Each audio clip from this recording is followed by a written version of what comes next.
Spy plane ready for deployment. Arrows in Skyrim are not laser beams like in Call of Duty. They have a trajectory and a speed. Shooting straight up in the air, you can see eventually an arrow will come back down. Arrow speed and trajectory is based on the weight of the bow, not your skill, and not the type of arrows used. The only thing your skill level increases is the amount of damage that your shots will do. So let's start off with some archery basics. By holding down the attack button with a bow and arrow equipped, the first action you take is knocking your arrow. This step always takes just under half a second, no matter which type of bow you use or which perks you have. Continuing to hold down the attack, you draw your bowstring back. This step is affected by perks and takes longer for heavier bows. By pressing the same button to draw your weapon, which is X on the 360, you can cancel your shot if you don't want to take it. With your bow out, you can also press the block key, which pushes your enemy back and staggers them. This does use stamina, and it's not a true bash, so it will not deal very much damage. It can save you in a desperate situation and help buy you some time to start another shot and begin drawing your string again. You may have heard that your distance from the target matters, but this is not true. Whether you are mid-range, far away, or right up close, the damage your bow does is always the same. What matters is how long you draw the bow string. When you fire your shot instantly, the arrow travels only a short distance and does very minimal damage. By holding down the attack button long enough to draw the string all the way back, you will do full damage with your bow. The longest this will take is 3 seconds with a Daedric bow and no perks. Most bows achieve the same effect by holding down attack for around 2 seconds. Keep in mind, the only two factors that play a major role in having decent archery DPS is the damage of the bow itself, which is also reflected by your skill, and fully drawing the bow string. Everything else has much less impact on your overall damage.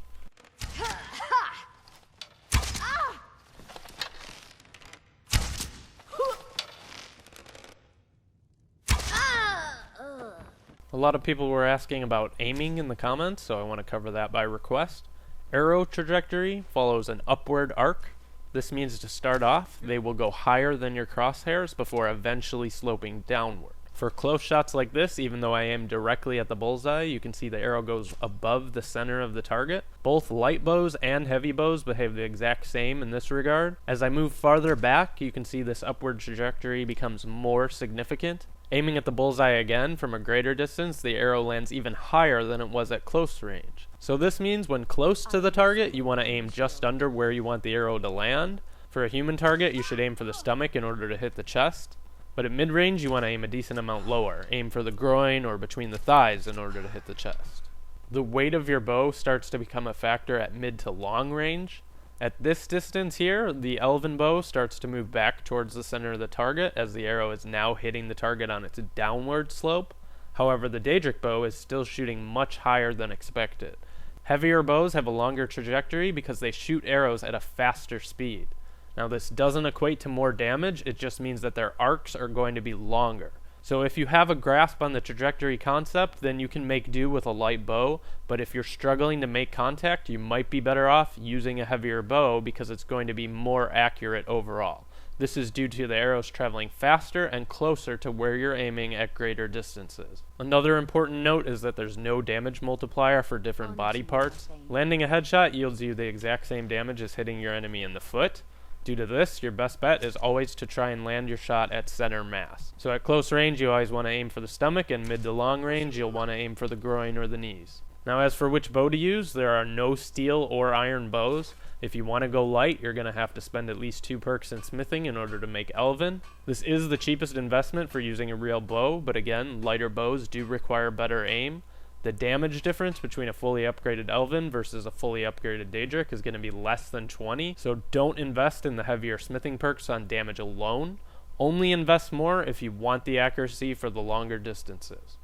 With no perks, 100 skill, and following the trade skill template, the Elven bow reaches 107 damage. There is a link in the description for how to get started with trade skills in order to achieve these numbers. You can increase your bow damage through enchanting. At 100 skill with a Grand Soul, Fortify Archery grants you an additional 40% to your skill, which directly equates to more damage. Fortify Archery can be enchanted on your helmet, ring, necklace, and gloves. Since it can go on your helmet, unlike other weapon skills, this means you can use the helmet stacking glitches like the Falmer helmet or Panitas Oculatus helmet with a circlet in order to have 5 effects instead of 4. You can use 6 if you use the 3 helmet stacking glitch, or even more if you follow the other guide that I linked in my feed this weekend. You should know about the restoration glitch by now, and I have no desire to cover it here. With 5 fortifies, our Elven Bow now does 3.5 times more damage, so you can see Fortify Archery makes a huge difference. The other way to directly increase your bow damage is the first perk in the Archery skill tree, Overdraw. Each rank of this perk adds 20% to your total damage, maxing out at double damage with all 5 ranks. This perk is great because it includes smithing and fortify upgrades. It's a straightforward 2x multiplier, and our 371 damage bow is increased to 741 as expected. It's not 742 because Skyrim always rounds down. Now with this much damage, you're going to one-shot most everything and kill ancient dragons with 2 to 3 arrows even without sneaking, so I would not suggest going this high if you want to keep the game challenging. Decide whether you want to invest 5 perks or you want to give up your enchanting slots and go one route or the other and just cap your own damage. Another way to add damage is arrows. I know a lot of people are desperate to find Daedric arrows because they're 24 damage. Arrow damage is not multiplied in any way, shape, or form. If you have a 24 damage Daedric arrow, it adds 24 damage to your total. This means that you're only gaining 4 damage over using 20 damage Ebony arrows, 6 damage over glass, 8 damage over elven, or 14 damage over steel. Now you'll want to get the best arrows possible, but there's no reason to freak out over such a small upgrade. You'll get more damage from enchants and overdraw than using different arrows, so use what you find and don't worry too much about it. Moving up the right side of the archery tree, the first perk is Critical Shot. If you've seen my one-hand guide, then you know that the Bladesman perk is a bad investment because critical damage in Skyrim works off of the base weapon damage. The same holds true for archery. Your critical shots are going to ignore any upgrades or fortify chance that you're using. At the first rank, a 10% chance happens so rarely that you're barely even going to notice it. The second rank ups the chance to 15%, and it also increases the damage by an additional 25%. This still isn't a very large upgrade.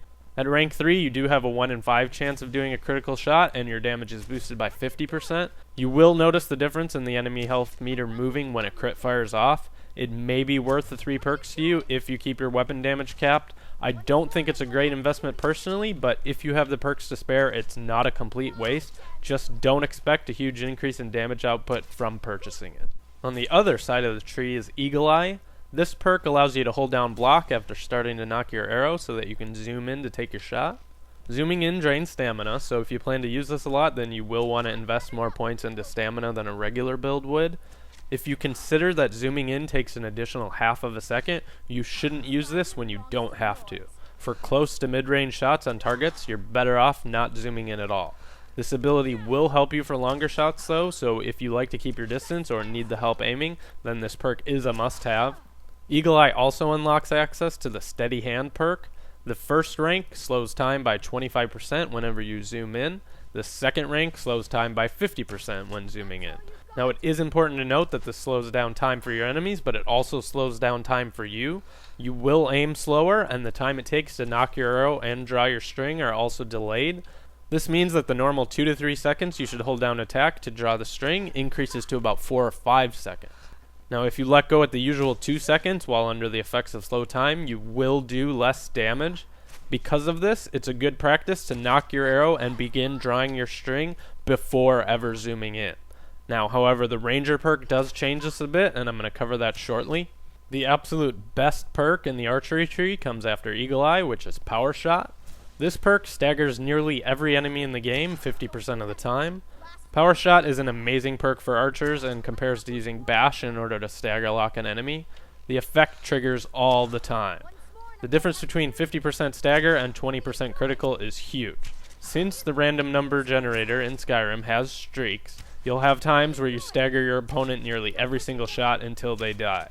Another good thing about this perk is it works even without drawing your string fully. Now while you want to hold down attack for at least 2 seconds to get the most damage from your shots, if you're in a situation where you're close to an enemy that's about to power attack, cast a spell, or fire an arrow at you, you can quickly fire off a weak shot just to get that stagger effect. This won't always work since it's not a 100% ability, but more times than not you can save yourself using this tactic.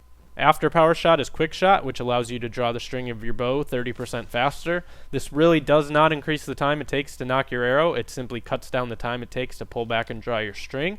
With light bows, you're still going to need to hold down attack for at least 2 seconds to get max damage, so this isn't really going to save you any time. This perk is better for heavy bow users because it cuts down your 3-second draw time to around 2 seconds, where light bow users need to be. Now the final perk in the tree is Bullseye, which you can reach from either the left or the right side. Like all other skill trees, you can't wrap around past this to buy something from the other side. Bullseye has a 15% chance of paralyzing your target. Unlike the stupid one-hand perk that lasts for only 1 second, when Bullseye triggers, it lasts for a full 10 seconds. Now this won't work on dragons, but it works on most everything else. The effect is streaky and can go off multiple times in a row, but then there are going to be fights where you don't even have it trigger at all. This perk is useful depending on how you play. You can use this effect to sneak attack a target and then take them out of the fight at the beginning while you gain focus on something else, or you can use it to prevent a target from attacking you while you get in free shots. It can be harder to hit a body laying flat on the ground though, so for some of you this might end up being more frustrating than helpful. If you enjoy Paralyze, you'll love the perk, but if not, you can skip it. The right side of the tree is rather disappointing. I wasn't happy with Critical Shot, but I know some people will find the extra damage useful. The next perk, Hunter's Discipline, lets you recover twice as many arrows from dead bodies. I killed Jordis several times throughout the making of this video. Here's without the perk, with the perk, without the perk, with the perk. It may grant you double the arrows, but you don't get that many arrows back to begin with.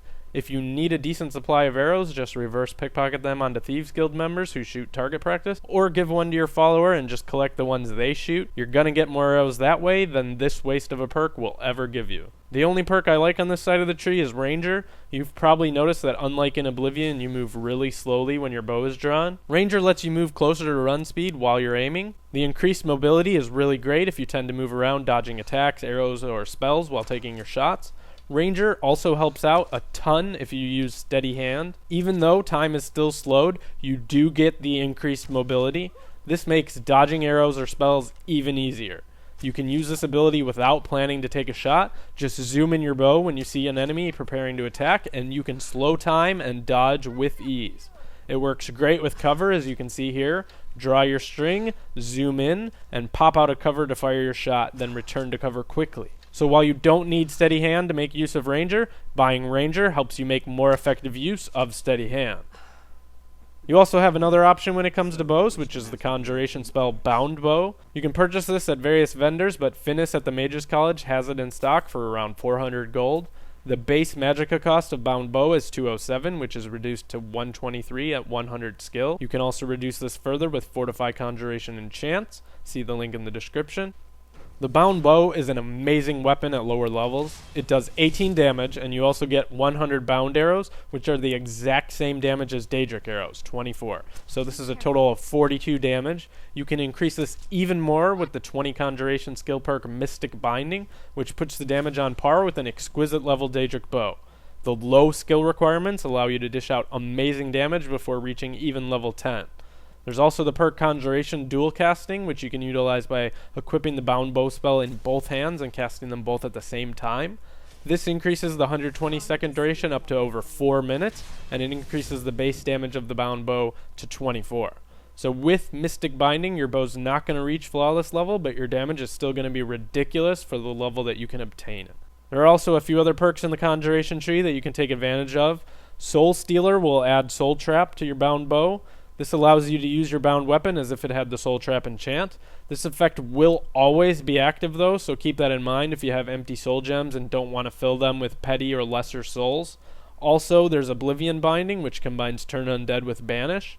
I never use either of those enchants on my one-handers, but if you like them, then the perk is a great way to have more effects on your bound weapons. Bound bows are great for low levels, and they get most of the effects from the archery tree, aside from Overdraw.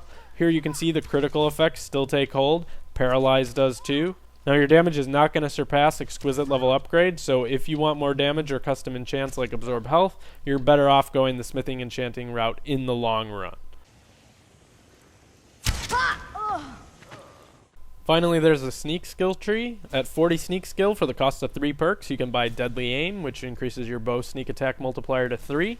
If you open up with sneak attacks, this is a good investment because it allows you to dish out a decent amount of extra damage. Many stealth builds find success with shooting an arrow against a wall in the distance, which sends their target to investigate the noise. From here, they can open up with a few sneak attacks. This allows them to put a nice dent in enemy health before having to engage any targets head on. This is a great playstyle on master difficulty since your damage to the enemy is already reduced by half. Opening up with a sneak attack is one of the best ways to dish out archery damage, and it's also a lot of fun. So in conclusion, archery can be improved upon by a lot of ways, but the two most significant factors are the damage of your bow and getting in the habit of holding down your attack button for at least 2 to 3 seconds to fully draw your string. Everything else shown improves the skills in different ways, but none of them are as important as those two factors.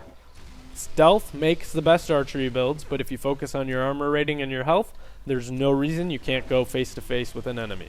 You won't get as much damage from archery as a one-hand build, but you can still be effective by utilizing distance, terrain, crowd control, and stealth. It is definitely a fun way to play if you can get in the habit of taking your time instead of trying to quickscope. If you have any other archery tips, leave them in the comments. Thanks for watching.